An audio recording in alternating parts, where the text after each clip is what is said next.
Para cadastrar um novo tipo de tarefa no SageADV, você precisa vir aqui no ícone de engrenagem, clicar em Cadastros Gerais.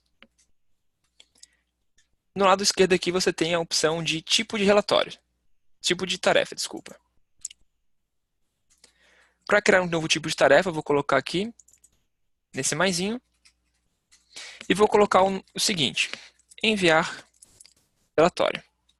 Então, o tipo de tarefa, tipo de classificação é tarefa, você pode cadastrar um tipo de audiência também, mas eu quero que essa minha tarefa aqui esteja disponível apenas no módulo de atendimento, processo, intimação não precisa, andamento também não, e receita e despesa sim. E aqui na fila de trabalho, eu vou categorizar, ou seja, para mim, o enviar relatório ele é uma tarefa administrativa. Essa fila de trabalho é apenas para te ajudar a priorizar suas tarefas. Tem alguns advogados que gostam de começar o dia priorizando tarefas de prazos, ou então administrativas, de pagamentos, enfim, é mais para auxiliar isso, tá? O tipo de prazo, então, eu vou colocar como dias corridos, mas também tem, se fosse, por exemplo, um prazo mesmo, poderia colocar aqui antigo CPC ou novo CPC ou também o prazo inverso. Vou deixar aqui dias corridos, então.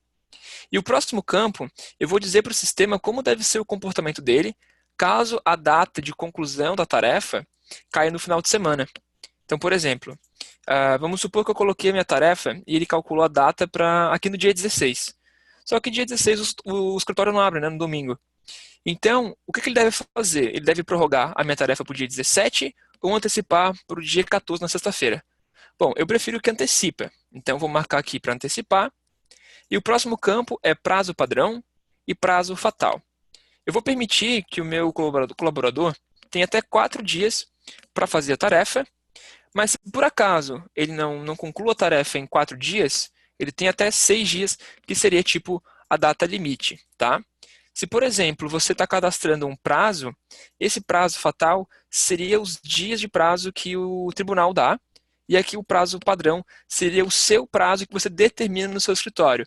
Então, por exemplo, se eu estivesse cadastrando uma manifestação e o prazo dela é de 10 dias, eu colocaria aqui 10 dias, e eu gosto de concluir a tarefa 3 dias antes do vencimento do tribunal. Então, eu vou colocar 7 dias aqui, que é o prazo interno que eu determinei no meu escritório, tá? Mas no caso eu vou colocar aqui 4 e 6 de novo.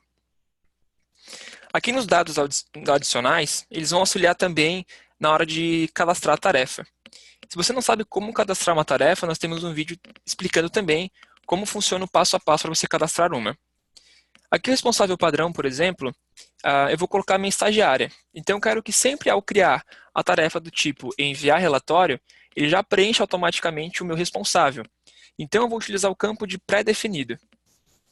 E aqui do lado direito, eu vou colocar então o nome, o usuário da minha estagiária.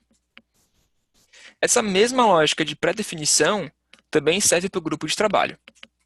Você também pode determinar uma cor aqui para a sua tarefa. Então, por exemplo, alguns advogados gostam de trabalhar com as cores como se cada cor fosse uma prioridade. Então, por exemplo, o azul seria uma tarefa que não tem nenhum tipo de urgência, o verde tem uma certa urgência, o amarelo é somente urgente, o laranja é muito urgente, e o vermelho pode ser o emergente, ou seja, para tudo que está fazendo e foca nessa tarefa aqui que ela é emergente, uma emergência. E ok, eu vou deixar aqui essa minha tarefa como verde. Aqui do lado esquerdo, eu vou selecionar um checklist que eu já tenho pronto, que é o enviar relatório para cliente. Dessa forma, sempre que eu cadastrar uma tarefa do tipo enviar relatório, ele vai colocar também o checklist com sub-itens, que é como se fosse um passo a passo. Se você não sabe como criar um checklist, nós também temos um vídeo onde explica o passo a passo de como você pode criar um. E aqui embaixo, então, quando eu estou cadastrando uma tarefa, eu quero que ele notifique a pessoa que eu coloquei como responsável. Nesse caso aqui seria a Gabriela. Então, nesse campo de notificações na criação da tarefa, eu vou marcar a opção de responsáveis. Dessa forma, sempre que eu cadastrar uma tarefa do tipo enviar relatório e salvar, a Gabriela, que é a responsável, vai receber uma notificação do sistema. E vou clicar agora em salvar. E pronto, a minha tarefa já está cadastrada.